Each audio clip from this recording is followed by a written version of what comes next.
Good afternoon.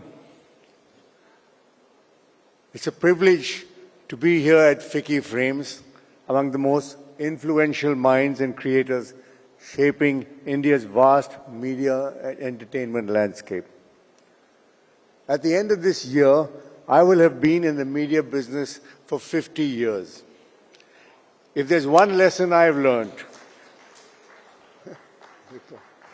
over the 5 past decades, it is this: disruption never ends.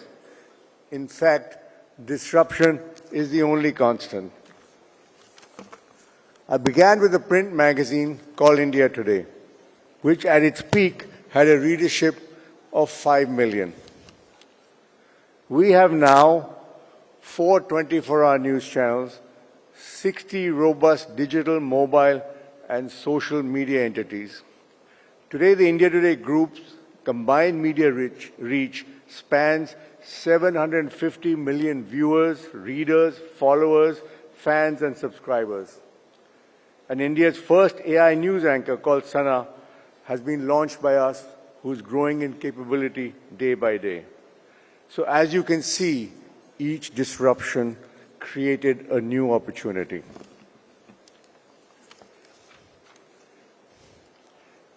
In my years, I have seen disruption come in waves, each one more powerful than the last.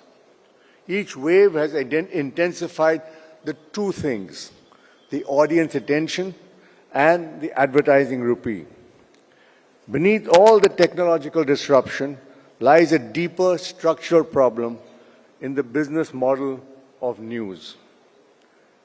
But before I get into that, let me start with the miracles of the media world which exist in India and India alone. In terms of sheer volume, we are the undisputed global king of news media. I don't think any country has over 140,000 registered publications. Forget the world. Just the city of Delhi wakes up to dozens of English newspapers daily and just as many regional newspapers. I'm sure no city in the world has that in today's digital world. According to TRI, we have 900 permitted satellite TV channels, out of which more than 375 are 24-hour news channels and more in the pipeline. Again, this is nowhere else in the world. This is a gigantic industry. But have you stopped to think who really pays for it? The major newspapers have relied on what I call Raddi economics. That is the pricing of your paper so low that at the end of the week, you get more for it than you actually paid for it when the Raddi wala comes to collect it. So not only is it free, but you make a profit. Also, once a newspaper enters your home, you're unlikely to discontinue it, even if you stop consuming it. Perhaps this is the only product in the world where the consumer stops consuming, but the supply keeps continuing. The same practice went into broadcasting. When cable channels were launched, the distribution system was linear, which meant the cable's operators did not have the capacity to carry the huge number of channels available. The result was that broadcasters had to pay cable operators carriage fees for their channels to be made available to consumers. Even after digitization, which was intended to solve the carriage problems, the practice of carriage still continues because there is no must-carry rule. With the result, the problems of the broadcasters didn't get resolved, but only got compounded. The TRI regulations controlling the price of channels are another hindrance to allowing market forces to play. It is beyond my understanding why the government treats the supply of cable TV as an essential commodity whose price they must regulate like wheat or rice. In reality, the regulations are strangling the broadcasting industry, which provides employment for over 1.7 million people, a number that could have been much more if market forces were allowed to come into play. And if the truth be told, with apologies to the speaker before me, and in my humble opinion, in terms of the potential which what has happened and what can happen, to my mind, the government has made a mess of the broadcasting industry due to lack of foresight and regressive policies. I believe the role of the government should be to ensure a fair, level playing field, not to regulate, but to facilitate. Going back to the business of news, the bottom line is that news is by and large cheap or free for the consumer, and the publisher or the broadcaster gets little from what the consumer pays.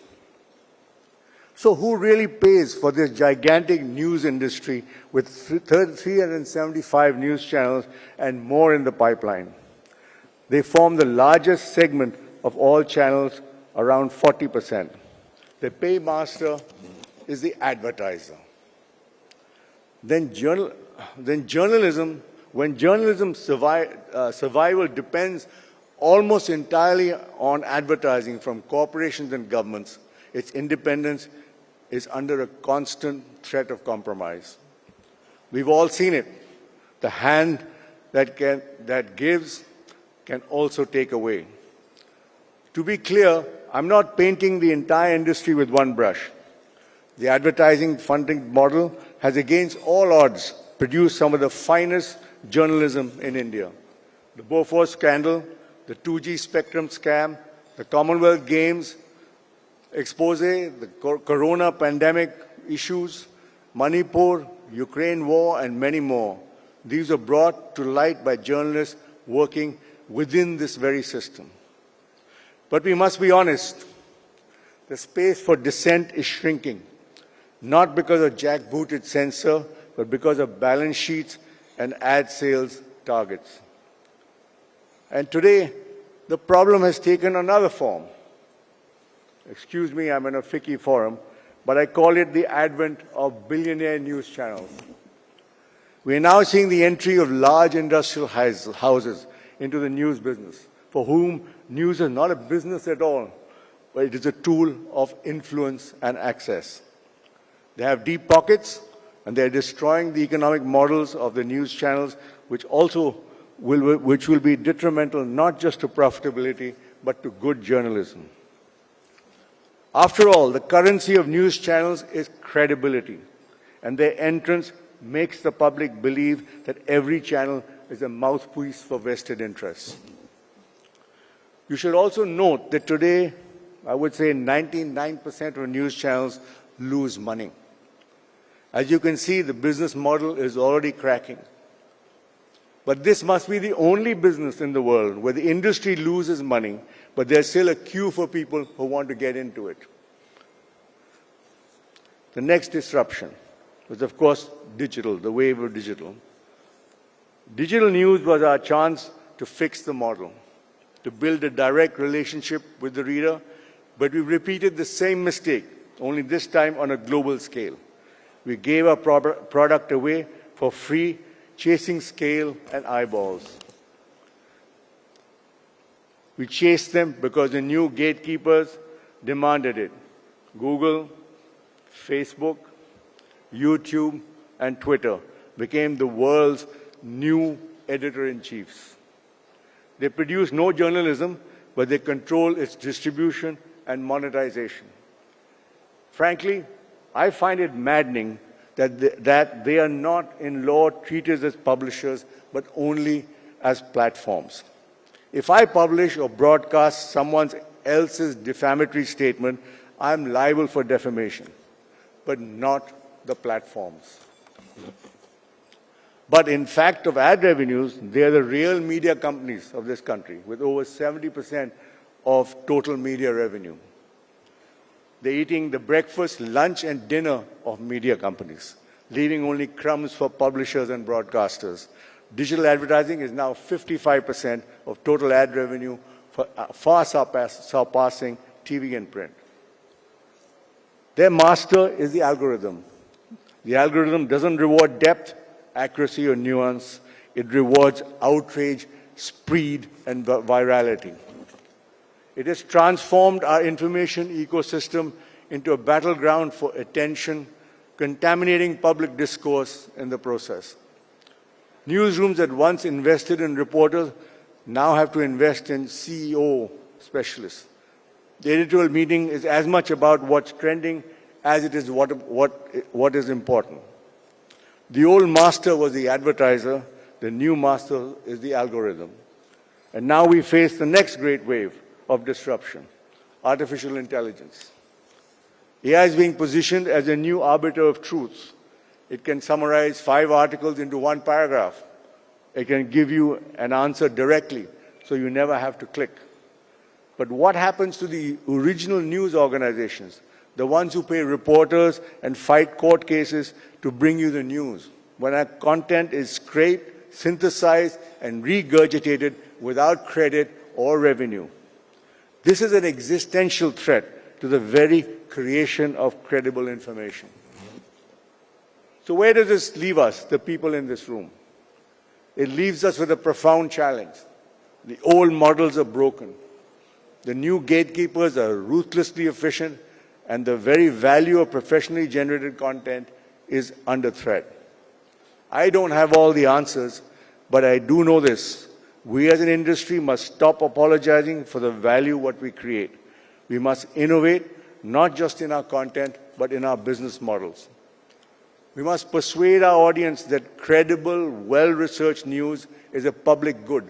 And like any public good, it has a price. It cannot be free. A subscription is not just a transaction. It's a vote for the kind of media you want to exist. For 50 years, I have lived through failures, false starts, and occasional successes. Let me leave you with this.